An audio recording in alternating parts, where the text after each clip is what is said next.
저기 뭐야, 재은이랑 유진이랑 좀만 잠시만요. 그거 각 맞춰놨으니까 아이고 일단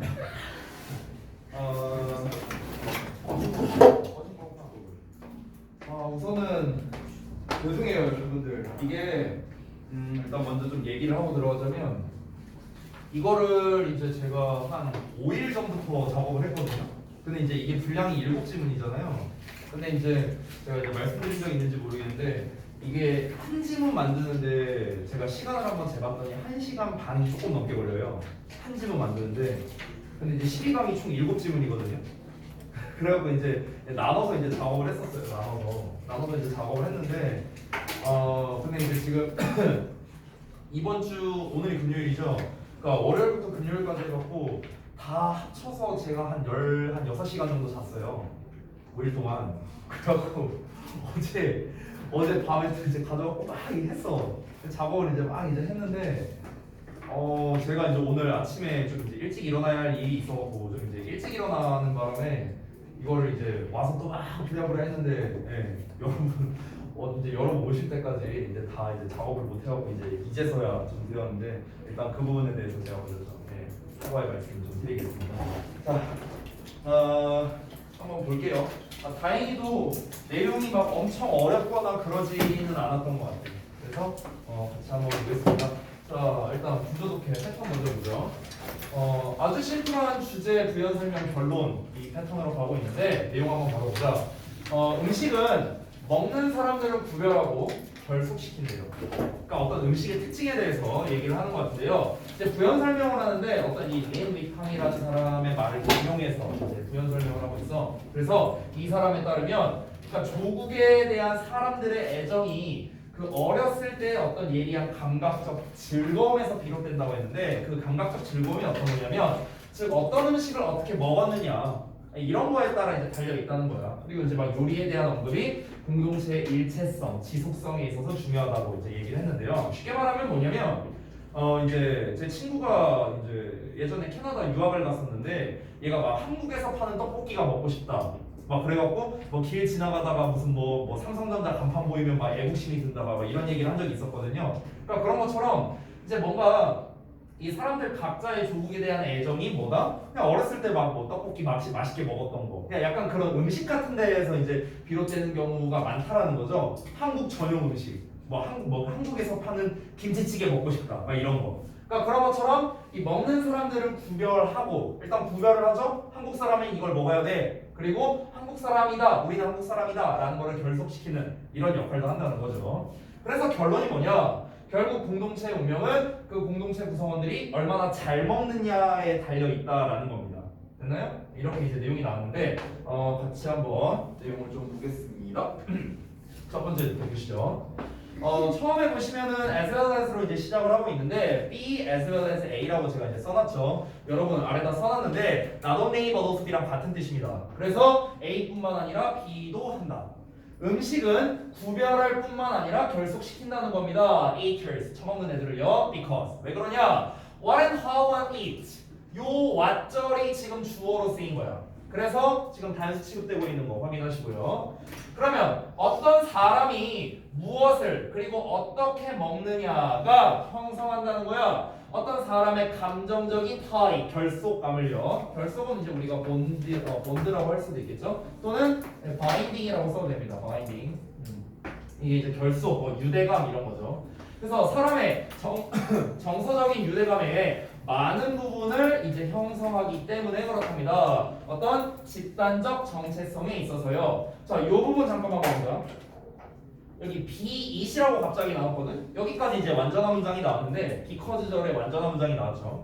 근데 이 be-it이 뭐냐? 아래 일단 써놨는데 비동사가 나오고 주어가 나온 이렇게 뭔가 도치가 되어 있는 듯한 이런 이제 형태로 나와 있습니다. 그럼 이제 얘는 사실은 뭐냐면요. whether에다가 이제 주어 동사였던 녀석이에요. 원래는. 근데 이거를 이제 우리가 어떤 식으로 쓸 수 있냐면 이 whether를 없애버리고 앞으로 보내면서 동사 원형으로 쓸 수 있다라는 게 있습니다. 그냥 간단하게 암기하시면 되는 거예요. 이때 whether는 부사절로서 뭐뭐이든 아니든이라고 해석이 됩니다. 뭐뭐이든 아니든. 그렇기 때문에 다시 돌아가서 그러니까 국가든 아니면 민족성이든지 간에 이렇게 해석이 되는 거예요. 되셨나요? 뭐 별거 없습니다. 여기서 주의할 점은 여러분이 동사원형 쓴다라는 점 따라서 어법 문제로는 낼만해요. 이게 해석은 그냥 이거 외우면 돼. 뭐뭐이든 아니든 외우면 되는데 여기에 동사원형 형태를 쓴다는 어법적인 부분만 니네가 좀 주의를 하면 되겠다. 자, 전체 내용 다시 한번 보고 갈게. 여기가 주제니까. 자, 사람이 뭘 그리고 어떻게 먹느냐가 그게 국가든 간에 민족이든지 간에 집단적 정체성에 대한 그런 감정적 유대감의 많은 부분을 형성하기 때문에 음식은 먹는 사람을 구별하고 결속시킨다 이런 겁니다. 그러니까 아까 간단히 말했던 이 주제 부분에 대해서 요게 이제 중요한 말이에요. 요게 여기 이제 제가 밑줄 표시해 놓은 게 이제 아마 보이실 건데요. 여러분 그 받은 거에서도요. 이 밑줄 부분이 뭐냐면 이번에 이제 제가 작업을 할 때 지난번보다 이제 살짝 이제 더 넣은 추가한 부분이 있는데 이제 하단에 보시면 이제 출제 포인트라고 해서 제가 이제 또 따로 좀 추가로 써놨어요. 그래서 타 학교에 이제 기출을 좀 찾기도 했고 그다음에 이제 제가 생각하기에 좀 중요하다 생각하는 것들 이런 걸 이제 좀 써놨는데 이 부분이 이제 빈칸 추론으로 나오기에 괜찮다라고 이제 생각을 해서 이제 이렇게 표시를 해놨습니다. 그리고 서술형 대비로도 역시나 낼 수 있겠죠? 왜냐하면 주제문이면서도 동시에 as well as라든가 뭐 아니면은 뭐 이런 이제 뭐 지금 what and how one eat라는 간접 의문문이 주어로 쓰였다던가 아니면 be eat이라는 녀석이 나왔다던가 이런 좀 특이한 이제 어법적 상황이 나왔죠. 그래서 서술형으로 내기에도 실제로 괜찮은 문장이다. 그래서 이제 표시를 해놨습니다. 자, 이어서 보자면 the famous 20th century Chinese poet and scholar Lin 여기 나왔네요. 린 위탕 나왔죠. 그래서 유명한 20세기의 중국의 시인이자 학자인 린 위탕이 remarks 말한답니다. A love for fatherland. fatherland가 이제 조국인데요. 조국에 대한 우리의 사랑이 주로 문제라는데 회상의 문제랍니다. 어떤 회상이냐면 어떤 이제 이어서 이제 이 킨이라는 게 이제 예리한 거거든요. 그래서 이제 sharp랑 같은 뜻이야. 예리한 감각적 즐거움의 회상의 문제랍니다. 그 감각적 즐거움이 무엇이냐면 우리의 어린 시절의 이렇게 되어 있죠. 이게 아까 제가 말했던 겁니다. 어렸을 때 막 그 먹었던 뭐 엄마가 해준 김치찌개 약간 이런 거. 그러니까 그런 걸 이제 회상하는 거지. 과거에 먹었던 음식을 회상을 함으로써 그 조국에 대한 애정이 막 생겨난다. 뭐 이렇게 여러분이 이해를 하시면 돼요. 자, 이어서 보자면 다음 페이지입니다.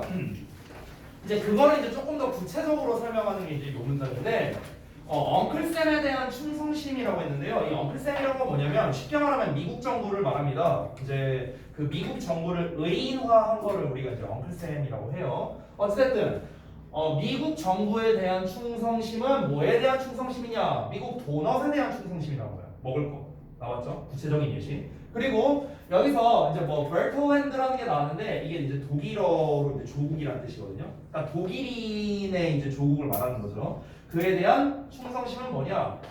뭐라고 했는지도 모르겠어. 독일어 안 배워갖고. 아무튼 이거에 충성심이래요. 근데 이게 그 다 먹는 거를 말한다는 걸 우리가 알 수 있겠죠.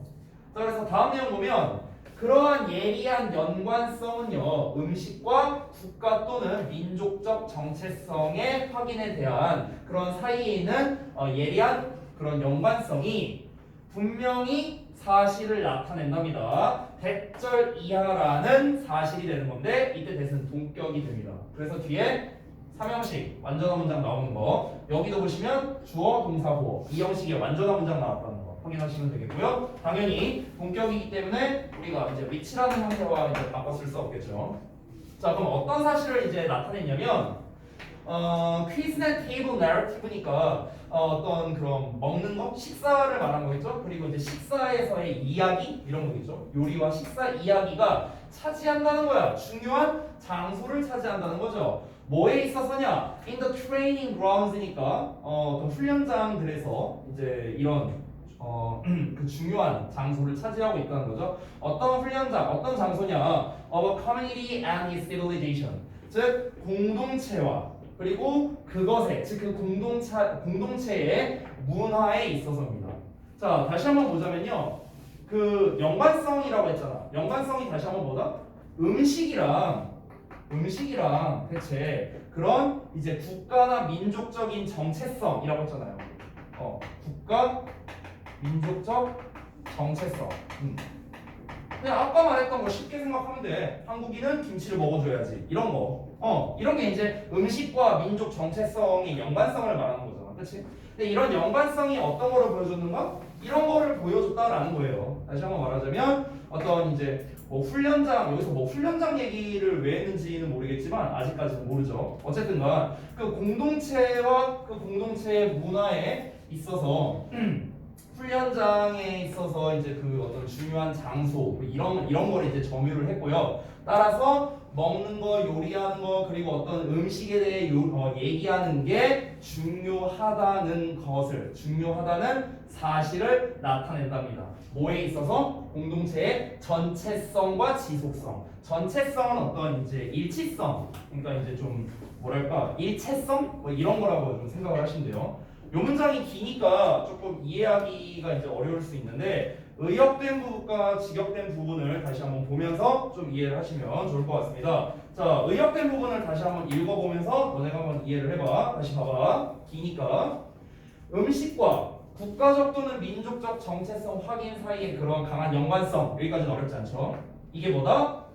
요리, 식탁 대화가 공동체 및 문화의 훈련장에서 중요한 위치를 점하고 있다. 이렇게 이제 의역을 했네요. 중요한 위치를 점유하고 있다. 그러니까 쉽게 말하면 뭐야? 얘와 얘의 그 연관성 자체가 뭐야? 이런 그냥 요리한 그 음식 자체, 그리고 식탁에서 하는 대화, 여기서 말하는 식탁에서 하는 대화는 요리에 관련된 대화를 말하는 거죠. 음식에 대한 대화. 그러니까 이런 것 자체가 공동체를 형성하는데, 그런 문화를 형성하는 데 있어서 굉장히 중요한 역할을 한다라는 걸 말하는 거죠. 우리가 생각하기에는 그냥 별거 아닌 대화일 수 있잖아. 야, 뭐 이거 뭐 김치 이거 맛있다 하면서 막 그냥 뭐 이거 별 시덥잖은 얘기하는 건데, 이거 자체가 다 그런 이제 공동체를 형성하고 지속하는 요소들이다라고 생각하면 되는 거죠. 자, 이어서 보자면 다음 페이지입니다. 마지막 문장인데요. In other words, 다시 말해서 the destiny of a community, 공동체의 운명은 달려 있답니다. 얼마나 잘 그것이, 즉 공동체가 nourish라는 거는 기르다라는 뜻인데 여기서는 양육하다, 뭐 잘 먹이다라고 해석하면 좋을 것 같아요. 그래서 그 공동체의 구성원들을 얼마나 잘 먹이느냐에 달려 있다라고 했습니다. 왜 먹이느냐라고 이제 표현을 한 거냐면요. 우리 지금 계속해서 말하는 게 음식과 국가 민족 간의 정체성, 이의 연관성에 대해서 지금 계속해서 얘기를 한 거잖아. 그치? 근데 만약에 예를 들어서 어떠한 특정한 민족이 있는데 얘네만의 뭐 음식도 없고 얘네만의 어떤 식탁 대화도 없고, 그러니까 잘 먹지도 않고 뭐 이런다면은 그러면 이제 사실상 그 민족 또는 그 국가는 와해될 가능성이 높다라고 얘기를 하는 거죠. 결속성이 떨어진다 이거야. 됐어요? 우리 민족이라면 이 정도는 먹어야지, 이런 게 없어지잖아. 그렇지? 그래서 이제 그 구성원을 얼마나 잘 먹이느냐에 달려 있다라고 이렇게 마무리를 지은 겁니다. 그래서 사실상 이 결론 부분은 어찌 보면 주제를 재진술하고 있다라고 볼 수도 있는데요. 그거를 먹이다라는 표현을 이용해서 썼다라는 거를 좀 봐주시면 좋을 것 같아요. 자, 그래서 정리를 해보자면 주제 요약을 그냥 하나로 정리를 했는데요. 음식은 한 집단에 대한 어떤 사람의 정서적 유대감, 그리고 한 공동체의 일체성, 지속성, 이런 거에 이제 영향을 끼친다. 본문에 다 나와 있는 단어들인데 이런 애들은 안 나와 있었죠. 그렇죠? 이런 애들. 그래서 unite라던가 아니면 sustainability. 본문에는 condition으로 나와 있는데 이제 sustainability가 조금 더 좋은 표현이에요. 사실은요. 왜냐면 지속 가능성을 말하는 거기 때문에 요 단어로 나올 가능성이 높으니까 요 단어 반드시 유의어 알아두시면 좋겠습니다. 자, 다음 넘어갈게요.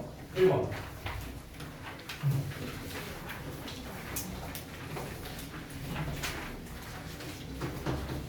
봅시다. 자, 이번에도 구조복의 패턴은 단순해요. 주제와 부연 설명만 이렇게 나열한 구조가 되겠습니다. 주제가 이제 첫 문장에 나와 있는데 주제가 추상적이거나 그러지 않거든요. 그렇기 때문에 빈칸 문제로 내기에는 조금 약할 것 같아요. 주제가 이제 좀 추상적이고 예를 들어 그에 대한 구체화가 나온다면 빈칸으로 내기가 좋은데 주제 자체가 문장이 그렇게 안 어려워. 그래서 이 글 같은 경우는 사실 순서 삽입이나 오히려 그런 쪽, 그러니까 이 전체를 물어보는 문제 있잖아요. 뭐 주제, 제목, 요지, 요약, 뭐 주장 이런 문제 있잖아. 그러니까 이런 걸로 내기에는 난이도가 낮다라고 생각을 하시면 될 것 같습니다. 낼 수는 있죠. 낼 수는 있는데 난이도는 좀 낮을 가능성이 있다. 자, 일단 주제를 먼저 보자면 몸짓과 언어는 유사한 신경 회로를 사용한대요. 그래서 서로 관련성이 있답니다. 뭐가? 몸짓과 언어가. 이 몸짓과 언어를 뭐라고 표현하고 있냐면 이 부연 설명에서 비언어적 기술과 언어적 기술 이렇게 이제 나눠서 표현한 거예요. 이 비언어적 기술이 바로 몸짓을 말하는 거겠죠? 언어적 기술이 언어를 말하는 거겠고요. 말 그대로. 자, 근데 얘네가 서로 연관성이 있다라는 말을 이제 강한 유대감을 유지하고 있다라고 이제 다시 한번 똑같이 얘기하는 거나 마찬가지입니다. 어쨌든 강한 유대감을 유지하고 있는데 뇌 손상을 입어서 어떤 신체적인 문제가 있는 사람들이 있었대요. 근데 그 사람들이 이제 어떻게 되냐? 언어로 의사소통이 불가능하다는 이런 연구 결과도 있었대. 그러니까 뇌 특정 부위를 다쳐서 얘가 팔을 못 움직여. 그러면 뭐 이렇게 뭔가 커뮤니케이션을 할 때 몸짓을 못 하는 거야. 몸짓을. 비언어적인 신호를 이제 전달을 못 하는 거죠. 근데 그랬더니 뭐다? 언어적 신호도 안 좋아졌다는 거죠. 언어적 신호를 가지고도 전달을 할 수가 없었다. 그러니까 둘이 이제 연관성이 있다. 이걸 이제 얘기를 하는 거죠. 이거는 이제 실제로 신빙성이 있는 게 제가 이제 아들을 데리고 이제 주기적으로 영유아 검진이란 걸 봤거든요. 근데 그때 영유아 검진 때도 뭘 하냐면은 뭐 이런 걸 뭐 집을 수 있느냐 이렇게 뭐 이렇게 이 마이크로 컨트롤을 할 수 있느냐 막 이런 이제 그런 문답지가 있어요. 그거에 따라서 이제 이 아이의 언어 능력을 평가를 하는 그게 있어요, 실제로 병원에서. 그러니까 이제 신빙성이 있는 말이겠죠. 자, 두 번째 부연 설명을 보자면 아이들 또한 여기 나왔네요. 아이들 또한 자신의 신체를 제대로 활용할 때까지 언어로 의사소통을 잘 못한다는 이런 연구 결과도 있다고 합니다. 자기의 어떤 신체를 제대로 쓸 수 있는 애들이 보통 언어도 잘 한다. 이런 비언어적인 것과 언어적인 게 관련성이 있다, 유대감이 강하다라는 거를 이제 반증하는 그런 이제 뒷받침하는 이제 연구 결과가 되는 거죠. 자, 내용 한번 보겠습니다. 몸짓과 언어는 사용했습니다. 유사한 신경 회로들을요. 요 부분은 기출에 나왔던 어휘예요. 실제로. 그러니까 타학교 기출에서 나왔었는데 유사한이라는 거죠. 얘네들이 비슷하다고요. 신경 회로를 가지고 있답니다. 뭐 할 때? 그들이 발달할 때요. 우리의 진화적 역사에서 발달할 때 이 유사한 신경 회로들을 이제 사용을 했대요. 얘네가. 자, 이어서 보자면 여기 잠깐 보면 제가 시점 전환이라고 써놨잖아요. 아까 말했다시피 이 글은 오히려 전체를 물어보는 것보다 순서나 삽입 쪽으로 내는 게 조금 더 난이도가 높을 수 있거든. 그래서 이 시점 전환이라고 써져 있는 부분이 글의 순서의 시작 부분일 가능성이 높다고 생각을 하면 될 것 같아. 그래서 시카고 대학의 심리 언어학자인 데이비드 맥릴이라는 이 사람이 was the first to suggest this. 이것을 제안한 최초의 사람이었답니다. 이것은 당연히 앞에서 말한 요 내용을 말하는 거겠죠. 이 신체적인 것과, 그러니까 이제 바디 랭귀지와 이제 버벌 랭귀지가 이제 서로 연관성이 있다라는 거, 이걸 이제 이 사람이 먼저 제안을 했대요. 그래서 이어서 보자면 he thought, 그가 생각을 했어. 대절이야. 대신 생각도 있고요. 비언어적 그리고 언어적인 기술이 might retain, 이 단어도 중요하겠죠. 보유하고 있다는 거야. 유지할 수도 있다는 거야.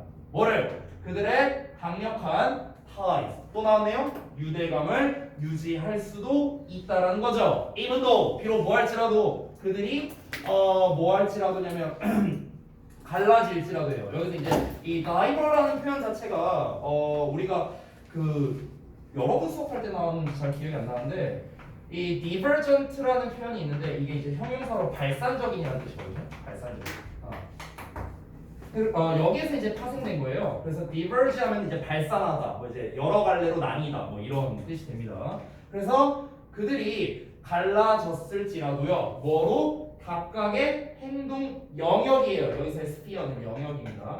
각각의 행동 영역으로 나눠졌음에도 불구하고 여전히 뭔가 강한 유대감을 가지고 있다. 서로 다른 영역이잖아요. 언어적과 비언어적인 거. 그러니까 구분이 됐어. 진화하면서 구분이 됐는데 그럼에도 불구하고 여전히 얘네들이 서로 끈끈함이 있다라는 거죠. 이렇게 생각을 한 거야. 이 사람이 뭔가 가설을 세웠겠지. 그랬더니 이게 사실이었대. 그럼 이게 사실이었는지 어떻게 알겠어? 어떤 연구나 조사 결과가 있어야겠지. 그래서 그 뒤에 내용이 나옵니다. 그래서 여기서 시점 전환이 또 되는 거야. 그치? 그 사람이 다짜고짜 옳았다라고 하면 안 되지. 뭔가 근거가 있어야 될 거 아니야. 그 근거를 말하는 부분인데 연구가 그것을 확인한 거야. 그것은 뭐겠어? 방금 전에 말했던 비언어적인 기술과 언어적인 기술로 유대감이 있다라는 것을 말하는 거죠. with a puzzling finding. 그래서 뭔가 좀 당황스럽게 하는 그런 결과로 이제 그걸 확인했다는 거야. 그 당황스럽게 하는 결과가 뭔데? 다음 내용인데요. 더 이상 그들의 림이라는 거는 어떤 사지를 말합니다. 사지. 뭐 이제 우리가 손발 뭐 이런 거를 이제 사지라고 하죠. 그러니까 그들의 몸을 제대로 더 이상 움직일 수 없는 사람들이랍니다. After brain injury니까 뇌 손상 이후에 움직일 수 없는 사람들이 또한 점차적으로 그들의 능력을 잃어버렸다. 중요하겠죠? 이 단어로. 어떤 능력? 언어적으로 의사소통하는 능력을 잃어버렸다는 걸 보고 얘가 지금 신체적으로 다친 건데 육체적으로 다친 건데 근데 지금 어떤 언어로 하는 의사소통에도 영향을 줬구나 라는 걸 이제 알았다는 거지. 그래서 그의 말이 옳았다라는 내용이 이제 앞에 나왔었던 거고요. 자, 이어서 보자면 또 시점 전환이 되는데 이번에는 새로운 어떤 연구가 이제 이 내용에 대해서 뒷받침해주고 있기 때문에 또 시점 전환이 되겠습니다. 아이들에 대한 연구가 이제 또 보여줬는데 똑같은 직접적 연관성을 보여줬답니다. 그럼 여기서 똑같은 이런 단어 중요하겠죠. 똑같은 걸 보여줬는지 다른 걸 보여줬는지 이걸 확인하려면 뒷문장을 봐야 되니까 어휘 문제로 낼만 하겠죠. 이걸 어휘 문제로도 낼만 합니다. 그런 요소들이 지금 되게 많이 있어요. 실제로. 자, 다음 내용 보면 우리는 이제 알고 있답니다. 대절 이하를요. 여기에 보시면은 not until 나와 있어. 그래서 사실 이 내용 전체가 A가 되고 이 내용을 B라고 보시면 됩니다. 그러면 B 할 때까지 A를 안 하는 거죠. 직역하면. 그래서 우리가 보통 어떻게 해석을 한다? B 하고 나서야 B로서 A 하다. 이런 식으로도 해석을 많이 합니다. 자, 쉽게 예시를 들어보자면 예를 들어서 not A에 until B가 나왔는데 예를 들어 B에 들어간 내용이 숙제한다라는 내용이야. A에 들어간 내용이 저녁 먹는다 이런 내용이라고 한번 쳐봐. 직역을 하면 어때요? 숙제를 다 할 때까지 저녁 안 먹는다 이런 뜻이 되죠. 그렇죠? 그럼 이거를 다른 버전으로 해석해보면 어때? 숙제를 다 하고 나서야 비로소 나는 저녁을 먹을 거다. 똑같은 말이라고.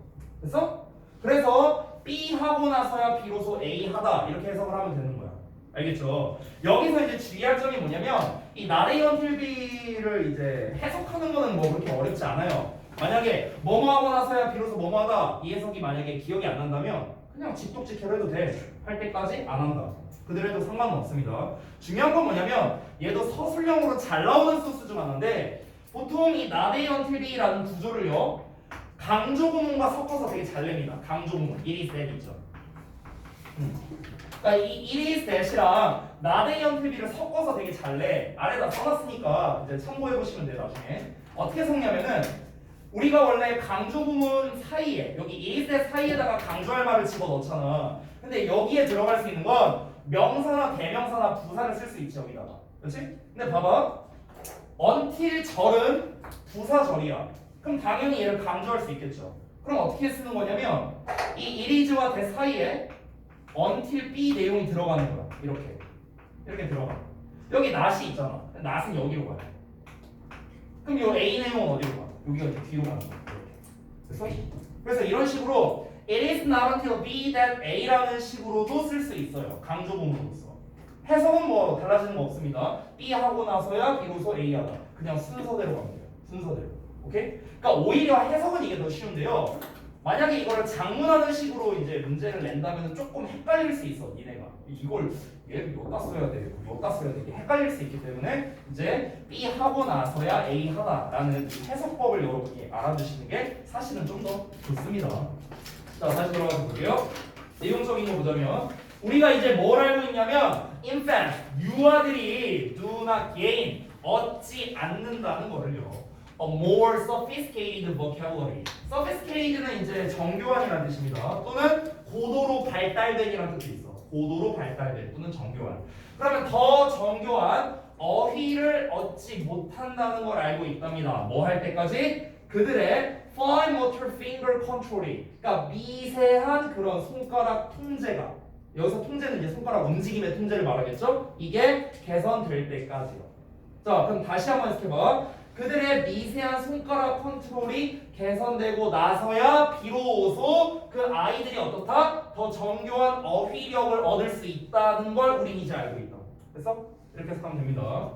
여기에서 보캐블러리가 기출로 빈칸 문제로 나왔었는데요. 사실 개인적으로는 뭐 그렇게 어렵다고 생각이 들지는 않습니다. 왜냐면 어쨌든간 신체적인 것과 이제 언어적인 게 관련이 있다라는 걸 계속해서 말하고 있으니까 당연히 여기서 finger control은 신체적인 거 이게 개선되니까 그럼 당연히 언어적인 뭔가가 이제 좋아진다라는 말이 나와야겠죠. 그래서 더 정교한 언어에 관련된 어휘력이라는 vocabulary 단어가 나온 겁니다. 자, 넘어가서 보자면 다음 페이지.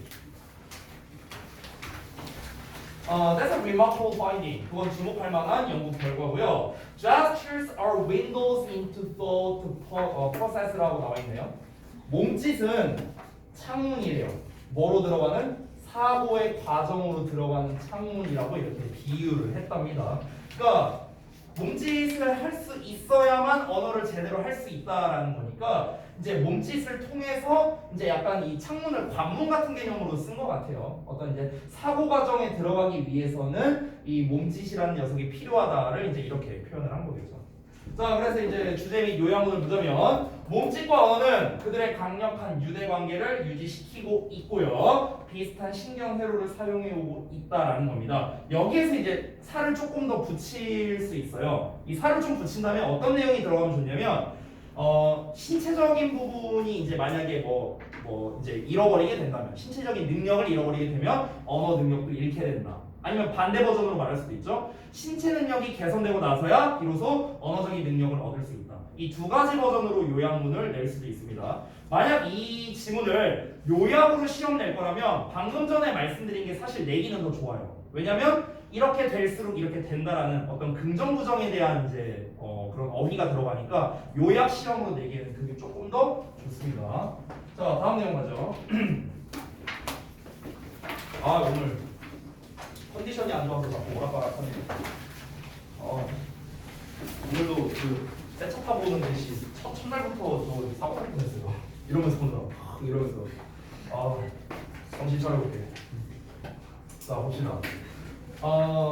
뭐 이것도 역시나 계속 비슷한 패턴인 것 같아요. 도입 주제 부연 설명 주제 제시술 역시나 결론을 말하는 부분이고요. 도입부를 보자면 아이들은 제한을 갈망한대요. 여기서 제가 일부러 써놨는데 이 단어가 굉장히 핵심 키워드예요. 제한이라는 말 자체가 이 글에서는요. 이게 어떻게 다른 식으로 바뀌고 있는지를 여러분이 좀 확인을 하셔야 됩니다. 아이들은 유연한 질서 의식을 필요로 한답니다. 여기서 이 제한이란 말을 유연한 질서 의식으로 써놓은 거예요. 사실상 이게 없으면 불안해진대요. 그러니까 제한이 없으면 불안해진다는 거예요. 제한이라는 울타리 당연히 제한이겠죠. 울타리를 통해 아이가 안전하다고 느낄 수 있고요. 그 제한을 넓혀나가기를 원한답니다. 자, 아이는 통제나 지배가 아니라 자신이 생각하고 선택하고 도전하도록 격려해주는 체계를 원한다. 체계. 됐어요? 지금 내가 표시해놓은 게 뭐야? 전부 다 제한이라는 단어를 다른 식으로 표현한 것들입니다. 그래서 타학교에서 시험에 어떻게 나왔었냐면요. 요게 이제 원문에 보면 스트럭처라는 단어가 나와 있거든. 이 스트럭처가 빈칸으로 나왔었어요. 빈칸으로. 됐어? 자, 내용은 뭐 어렵지 않습니다. 제한 이제 뭔가 한계를 갈망한다, 한계를 좋아한다, 제한을 좋아한다라는 게 우리가 얼핏 보면은 제한되는 걸 왜 좋아해? 그러니까 뭐 그런 거 생각하면 되잖아. 뭐 예를 들어서 주위 어머님이 너 지금 시간이 몇 시인데 안 들어오고 이 기집애야 뒤질래요 하면서 막 전화해. 그럼 이제 되게 막 스트레스 받을 수 있잖아. 그런 것 때문에. 아니씨 뭐 내가 지금 뭐 한두 살 먹은 꼬맹이도 아니고 뭐 맨날 늦게 들어간다고 뭐라 그래? 막 이러면서 그럴 수 있잖아. 그 제한에서 빨리 벗어나고 싶어 할 수도 있는데 근데 실제로는 뭐다? 그 제한을 넓히는 걸 좋아한다는 거죠. 10시까지 뭐 예를 들어 10시까지 들어와 이 제한이 늘어난 거지. 11시까지 들어와 뭐 2시까지 들어와 영영 들어오지 마 뭐 이렇게 뭐 제한이 이제 넓혀지는 거겠죠. 자, 그걸 원한다는 거야, 애들은요. 자, 한번 보겠습니다. 도입부부터. 믿거나 말거나 너의 아이는 craves가 바로 갈망하다입니다. 갈망하다. 이 갈망하다라는 표현을요. 좀 몇 개를 써보자면 여기는 crave 말고 여러분이 일단 잘 알고 있는데 long for 이런 표현도 있죠. 그 다음에 약간 어려운 단어를 쓰자면 yearn for 이런 표현이 있습니다. yearn for. 얘도 갈망하다라는 뜻이에요. 둘 다. 됐어요? long for, yearn for. 얘네가 이제 가장 대표적인 갈망하다 시리즈가 되겠습니다. craves랑 같은 의미고요. 당신의 아이는 제한을 갈망한대요. 제한을 갈망한다는 게 대체 뭘까? 자, 다시 한번 내용 보겠습니다. She truly, 그녀가 진정으로 필요로 한대요. A flexible sense of order. 그러니까 유연한 질서 의식. 여기서 order는 질서예요. 그러니까 질서 의식을 필요로 한다는 거야. 그리고 will grow anxious without it. 그게 없다면, 즉 요게 없다면 불안하게 될 거랍니다. 즉 울타리가 없다면, 엄마 아빠가 나에게 뭔가 제한을 걸지 않는다면 오히려 불안해진대요. 뭐 이런 거 생각하면 돼. 내가 니네한테 야 다음 시간까지 워크북 파트 1, 2 풀어와. 이건 제한이죠. 근데 내가 뭐 한 3주 뒤까지 뭐 적당히 풀어와. 이러면 이제 불안해진다는 거야. 됐어? 그렇게 생각하면 돼. 자, 다음 내용 보자면 think of A as B가 나왔네요. A를 B로 여기다 라는 뜻입니다. 여기서 think of랑 바꿔 쓸 수 있는 이 시리즈가 많이 있죠. 단어를 좀 보자면 대표적으로는 이제 consider, 그 다음에 뭐 regard, 그 다음에 뭐 view, 또는 뭐 see, 뭐 count, 뭐 등등 여러 가지인데 이 정도만 쓸게요. 이게 전부 다 이제 뒤에 A as B가 나와서 얘랑 똑같은 뜻이 됩니다. A를 B로 생각하다, A를 B로 여기다. 이런 뜻이 되는 거예요. 자, 그래서 제한을 울타리를 넓혀가는 걸로 생각해 보랍니다. 울타리를 넓혀가는 걸로. 이제 비유적인 부연 설명이 나오는데 다음 내용 한번 이어서 볼게요. 자, 보시면 limits provide, 제한은 제공한답니다. 자, 그러니까 제한이라는 녀석에 대한 이점을 말해야 되잖아. 이 필사는요. 왜냐면 애들이 제한을 갈망한다 했으니까. 제한은 물리적 환경을 제공하는데 어떤 환경이냐? 전치사 플러스 관계대명사 나왔으니까 당연히 뒤에 완전한 문장이 나와줘야겠죠. 여기서 init 대신에 사실 where 써도 상관없습니다. 관계부사 where, environment 나왔으니까. Your child can feel safe and can learn. 너의 자녀가 안전하다고 느끼고 배울 수 있는 그런 물리적인 환경을 제공해 준대요. 이게 제한이죠. 그렇죠? 네 맘대로 해. 이러면은 이거는 이런 걸 제공하는 게 아닌 거니까. 됐어요?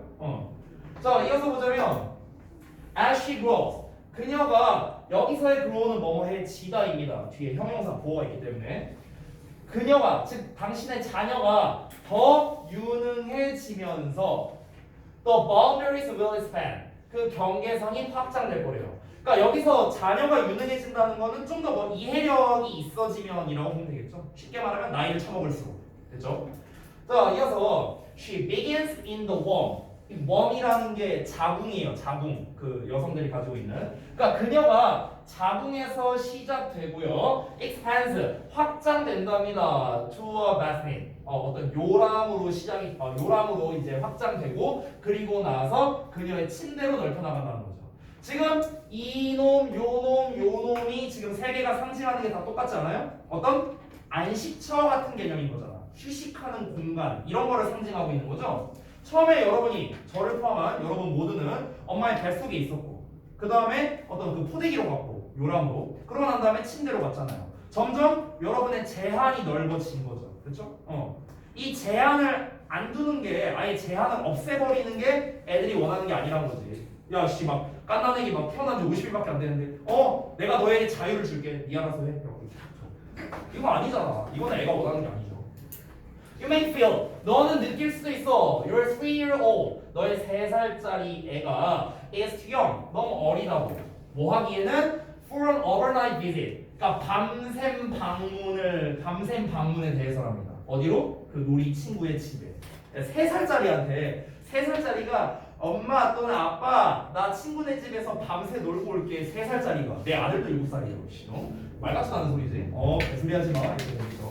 자, 다음 내용 봐봐. 그러니까 이게 이제 제한이죠. 제한.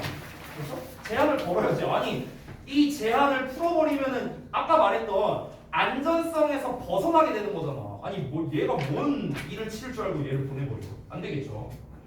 자, by the time she is 5 or 6. 자, 그녀가 5 또는 6살쯤에 그때쯤 되면 너는 가끔씩 그것을 이제 좀 한번 고려해 볼 수 있다는 겁니다.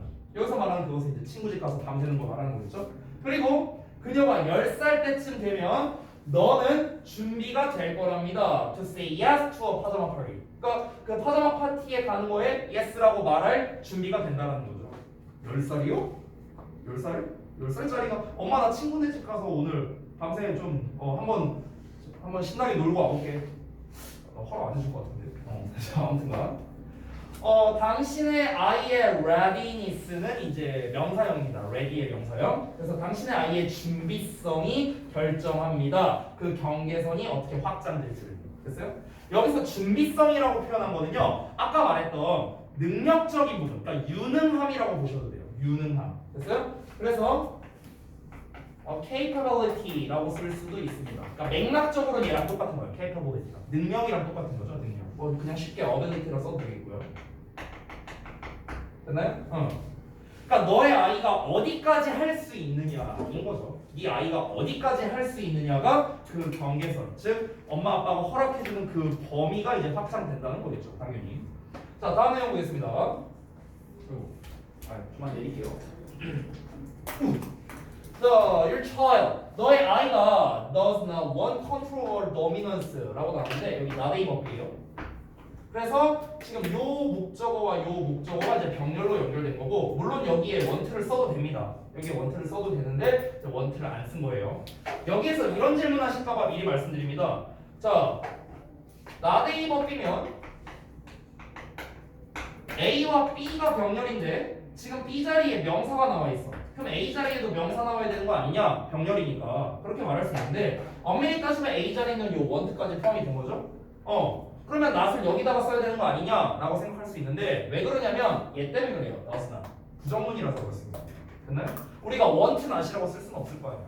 그렇지? 그래서 이제 앞에 나와 있는 이제 이 부정문을 만들어주기 위한 요 요소와 not의 법이라는 이 이제 구문, 이거를 병렬 구조를 만들어주기 위해서 이제 not의 위치가 여기다 되는 겁니다. 이 위치는 변하면 안 됩니다. 차라리 여기다가 want를 쓰는 한이 있어. 알겠죠? 자, 다시 한번. 그래서 너의 아이는 통제나 지배를 원하는 게 아니라 스트럭처를 원한다는 거야. 내가 아까 말했던 거. 됐어요? 여기서 이제 우리가 직독직기를 하면 구조가 될 텐데 이 구조라는 게 뭐냐면요. 바로 체계를 말하는 거예요. 체계. 됐어요? 그러니까 체계를 원한다는 거야. 체계를. 어떤 체계냐? 대절이야. 그녀를 격려해주는 체계야. encourage 나오면 encourage 목적어 투부정사 생각해야 돼. 여기가 다 목적격 보호고. 생각하고 뭔가 선택을 하고 그리고 뭔가 기회를 잡는. 이 기회를 잡는다는 건 다시 말하면 도전하다라는 뜻이죠. 이 기회를 잡는다는 게 그걸 시도해본다는 거니까 도전하다 이런 뜻도 있습니다. 그래서 이렇게 하도록 격려해줄 체계를 원한다는 거죠. 제한이 아니라. 소리. 그러니까 뭐 통제, 완전히 그러면 통제하고 뭐 너 몇 시까지 와, 몇 시까지야, 뭐 이걸 원하는 거냐? 아니 그게 아니다. 엄마 아빠가 지원해 줄 수 있는 선 안에서 그 선 안에서 자유롭게 놀기를 이제 원한다는 거죠. 애들이. 됐나요? 여러분도 막상 그럴 거 아니야. 예를 들어서 막 내가 예를 들어 뭔가 잘못을 했어. 엄마 아빠가 니 알아서 살아! 막 이러면서 나가! 막 이러면서 나 이제 너 이제 신경 안 쓰고 살게! 막 이런다고 쳐봐. 그럼 진짜 신경 안 쓰고 살면 여러분 마음이 편할 거야? 아니잖아. 그러니까 엄마 아빠가 케어해주는 선 안에서 거기에서 최대한 자유롭고 싶어 한다. 이걸 얘기를 하는 거죠. 자, 그래서 주제와 요약을 보자면 한계는 통제나 지배를 제공하는 게 아니라 아이들이 생각하고 선택하고 도전으로 격려하는 이런 체계를 제공한다라고 이렇게 좀 써봤습니다. 그래서 애들이 원하는 게 이거라는 거죠. 자, 넘어갈게요. 한번 3번까지만 하고 좀 시험 끝나자 얘들아. 3번까지만 하고. 생각보다 빨리 하고 있는데? 쌤 이거 다 해요? 네. 그래서 오늘 일부러 11시까지 하려고 한 건데 이제 보충 개념으로서. 근데 이제 우리 B반들은 그러면 이제 6시 반에 와서 11시까지 해야 되잖아. 그래서 일부러 오늘 뒷시간에 오라고 한 거예요. 잘했지? 나정이가 나한테 따져갖고 있대. 쌤 저희 6시 반에 오는데 저희 11시까지 해야 난 그 동진이 말이 더 웃겼어. 동진이의 말은 사실상 이거였지. 그냥 좀 까라는 대로 까 닥쳐야. 야, 뭐라 했지? 자, 봅시다. 패턴은 계속 비슷하네. 이 5는 뭐야? 안 지웠다. 내가 급하게 하다가 미안하다. 자, 주제, 예시, 결론인데 이 예시가 인과관계로 나와 있어요. 그래서 인과관계로 나오면 당연히 역시나 또 순서나 삽입적으로 내기가 괜찮습니다. 특히 이런 결과를 말하는 부분은요. 자, 한번 보시죠. 주제가 추상적이래. 이거 뭐야? 이 결론 재진수를 쓰다 말았네. 미안하다. 내가 정신이 없었나 보다. 내가 직접 써줄게요. 이따가. 자, 주제는 주요 작물이 자리를 잡으면 우리는 고정화라고 부르는 것을 가지게 되는데, 이 고정화라는 게 뭐냐면 일정한 방식으로 작물을 재배하는 패턴화를 말하는 거예요. 이거는 이제 본문에 나와 있는 내용을 좀 제가 정리해서 다시 이제 써놓은 겁니다. 3번 씨 뭐야? 영어도 안 써놓고 급하게 하느라고 했나 보다. 미안. 자, 그래서 이제 그 예시가 나오는데 그 우리 이제 이번 교과서에서도 나왔던 바로 그 감자 얘기가 또 나옵니다. 북유럽에서는 밀과 알갱이가 작은 그런 곡물 생산 시스템을 기반으로 해서요. 모든 것이 이제 뭔가 밀을 처리하기 위해 마련되어 있대요. 모든 그런 인프라가요. 그런데 그 결과 어떻게 됐냐면 이 체계가 잘 갖춰져 있다 보니까 이 밀이 이제 좀 가격이 있죠. 그러다 보니까 그런 가난한 사람들을 제외하고는 이 감자보다 사람들의 주요한 식품이 될 수 있었다라는 이런 결과가 나옵니다. 이 주제 재진수를 뒷부분에서 다시 한번 보도록 할게요. 자, 내용 한번 봅시다. 여기서 스테이플이라는 게 바로 이제 주요한이라는 뜻입니다. 그래서 일단 주요한 작물이 자리를 잡게 되면, 확립하게 되면 우리는 가지게 된답니다. 그 경제학자들이 뭐라고 말하는 락인이라고 부르는 것을 가지게 되는데, 이 락인이 이제 고정화가 되는 거예요. 됐어요? 그러니까 딱 고정시키는 거죠.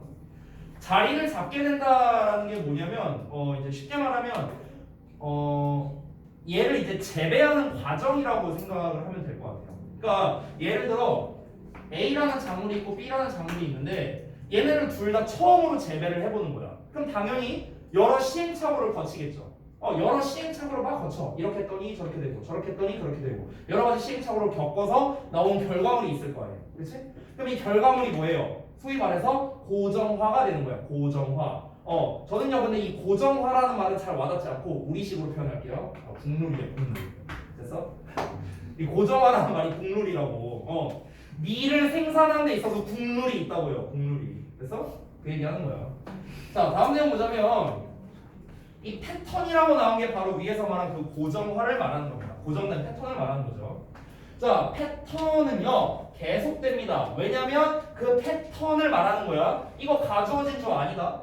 이 시간에 키는 건 그 패턴이에요. 그 패턴. 그 패턴이 반복하기에 가격이 싸기 때문에 그런 거죠. 그렇죠? 왜 가격이 쌀까? 생각을 해봐. 우리가 똑같은 거를 그냥 이미 이제 방법을 다 알고 있고 국룰이 있어. 그럼 그 룰대로 그냥 따라가는 게 가장 여러 가지 비용적으로 있어서 소모가 적을 거 아니야. 근데 국룰이 없어. 그럼 이렇게도 해보고 저렇게도 해보고 그렇게도 해보고 시간, 노력, 에너지, 비용 이런 게 이제 다 많이 들어갈 거 아니에요. 그러니까 당연히 비용이 많이 들 수밖에 없겠죠. 국룰을 따라야지. 그지? 이게 이제 당연히 반복하기에 이제 가격이 싸고요. be expensive, 비쌀 거랍니다. 여기는 쌀 거라고 했는데 여기는 비쌀 거라 했어요. 그래서 뭐 하기에 비싸냐? 바꾸기에는 비싸다는 거야. 이 to change가 얘를 꾸며주는 거다. 그러니까 재정적으로나 아니면 심리적으로나 바꾸기에는 비싸다는 겁니다. 이거를 좀 잘 보셔야겠네요. 한번 봅시다. 어떤 패턴화를 시켜요. 패턴화. 이 패턴화라는 건 고정화를 말합니다. 국룰이라고는 여기다 안 쓸게. 이해만 해요. 근데 이 패턴화라는 게 뭐다? 당연히 반복에서의 이점이 있다는 거죠. 반복에서. 반복에서의 이점이 있습니다.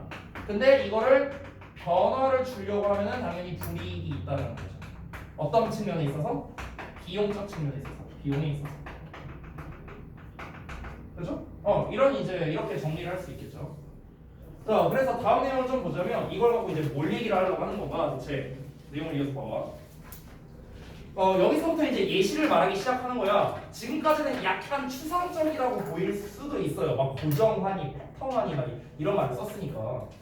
북유럽 농업의 전체가 뭐를 기반으로 하고 있냐면 매우 복잡하지만 아주 효율적인 시스템을 기반으로 하고 있대요. 그 밀과 작은 알갱이 생산에 있어서요. 이거의 어떤 체계를 가지고 있답니다. 그러니까 방식은 되게 복잡해. 이 만드는 방식 자체는. 근데 이 체계가 잘 잡혀 있다는 거야. 이거 다음에 저거, 저거 다음에 그거, 그거 다음에 또 이거. 이런 식으로 이제 딱딱딱딱 잘 나눠져 있다는 거죠. 자, 이어서 보자면 from the poor types 그리고 to the bakeries and pasta factories from A to B 나왔죠? A에서 B까지. 그러면 쟁기 타입들부터 해서 그 빵집과 그 파스타 공장에 이르기까지 모든 것이 세팅된다라는 겁니다. 이 밀을 처리하기 위해서요. 오케이? 이 밀을 처리하기 위한 이런 모든 공정이 다 이렇게 세팅이 된다는 거야. 쟁기부터 시작하는 거야. 이 밀을 이제 뭔가 재배를 할 때 이렇게 생긴 쟁기가 좋냐, 뭐 5갈래가 좋냐, 4갈래가 좋냐, 막 이런 거부터 시작하는 거야. 이런 거부터 해갖고 이제 여기 이 거의 최종 단계가 되겠죠. 얘네를 만드는 공장이니까. 그래서 여기 이르기까지 굉장히 많은 이 복잡한 시스템이 있다는 거죠.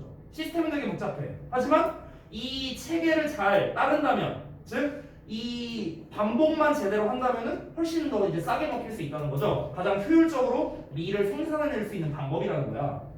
그래서 비록 감자가 일찍 왔음에도 불구하고, 그리고 프로브는 얘들아 참고로 이형식 동사로 쓰일 수 있다. 뭐뭐 하다는 걸 증명하다 이런 식으로.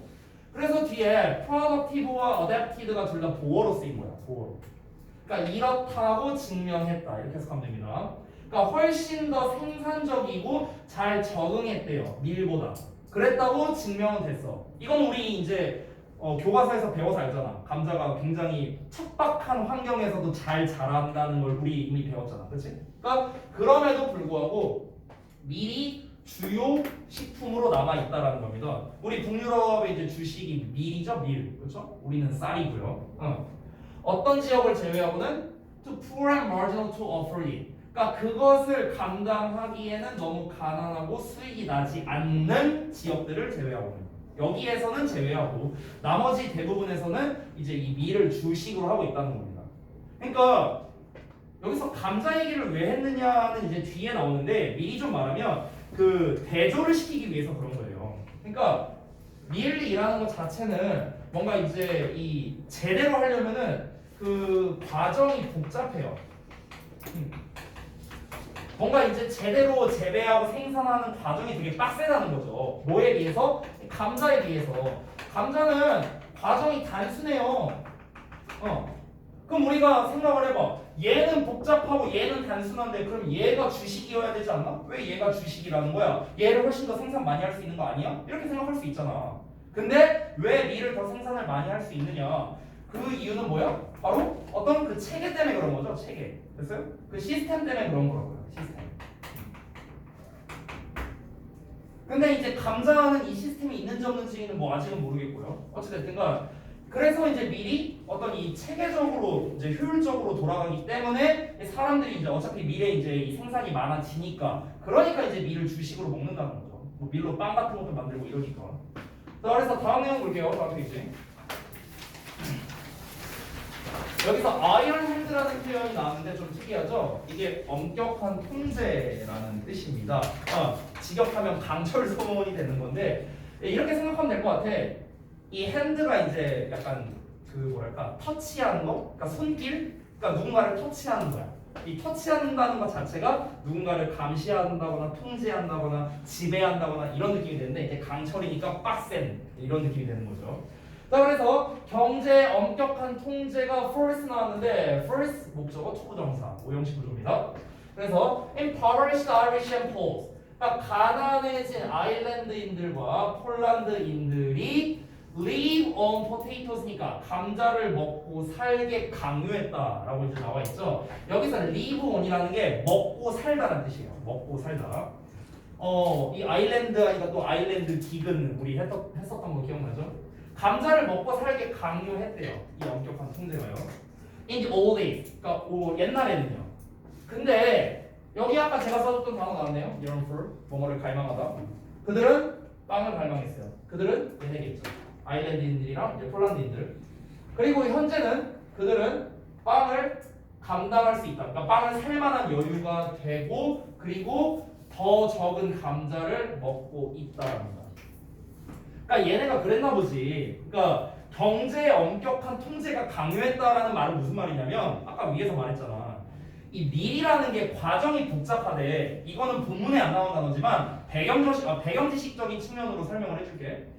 처음에 쟁기부터 올라야 돼. 그리고 이 쟁기 만드는 사람한테부터 가야 되는 거야. 사실상 시작은요. 그리고 그 농사 짓는 사람도 있고 이게 또 여기로 가고 또 이게 일로 가고 이 과정이 되게 복잡해. 그러면 여러분 생각을 해봐요. 우리 이제 경제에서 가장 기본적인 건데 유통이 많이 될수록 당연히 단가가 올라갈 수밖에 없지 않겠냐? 인건비가 있잖아. 유통비도 있고요. 그렇잖아. 그러니까 과정이 복잡하니까 미리 가격이 점점점 올라가는 거야. 최종적으로 이제 소비자가에 왔을 때는 당연히 엄청 비싸겠죠. 밀이라는 것 자체가. 그러면 어때요? 당연히 뭔가 이 밀을 먹고 싶지만 살만한 여유가 안 되는 사람들은 못 먹는 거지 뭐. 근데 일단 지금까지 글을 봤을 때 우리가 알 수 있는 건 뭐냐면 감자는 이런 체계가 있다라는 내용을 일단은 얘기를 안 했어요. 여기서는요. 왜냐면 감자는 어때요? 과정이 단순하거든요. 이런 복잡한 공정을 거칠 필요가 없어요. 그냥 대충 굴려도 뭐 맛은 다 거기서 거기야. 대충 키워도. 그러니까 이런 공정이 필요가 없나 보죠. 뭐 본문에 안 나와서 모르겠지만. 그럼 어떻게 하면 돼? 얘는 가격도 싸고 영양소도 있고 뭐 어쩌고 저쩌고 하니까 그냥 이제 먹는 거야. 얘를 이제 주로 먹는 거야. 돈이 없는 사람들은. 돈 있는 사람들은 이제 밀을 사 먹는 거고 주로. 그러니까 좀 이제 부유한 사람들의 주식은 밀이고 좀 가난한 사람들은 감자가 주식이라는 거지. 쉽게 말하면. 여기까지 이해됐죠? 자, 그러다 보니까 이 경제 지금 현재 자신의 경제 상황에 따라 먹는 게 달라진 거잖아. 그러니까 여기서 먹는 거의 차이가 뭐야? 주식이 달라진 거예요. 주식이. 여러분들 중에서도 집이 잘 사는 분이 있을 테고 이제 저처럼 가난한 사람들도 있을 텐데 그런데 이제 뭔가 눈빛이 아무튼간 근데 이제 여러분은 막 예를 들어서 막 맨날 막 겁나 비싼 거 막 캐비어 막 이딴 거 처먹고 근데 나는 저기 국밥집 가고 국밥 먹고 막 이런 게 아니잖아. 니네가 캐비어가 주식이 아니잖아. 우리의 모든 주식은 다 쌀이에요. 그렇잖아. 근데 주식이 달라질 정도의 경제적 상황, 이런 엄격한 이 경제적 통제가 바로 이런 가난한 나라들한테는 감자를 처먹어라 이렇게 한 게 된 거지. 돈 없는데 무슨 밀이야 밀은 감자나 처먹어 이렇게 되는 거지. 옛날에 그랬다고.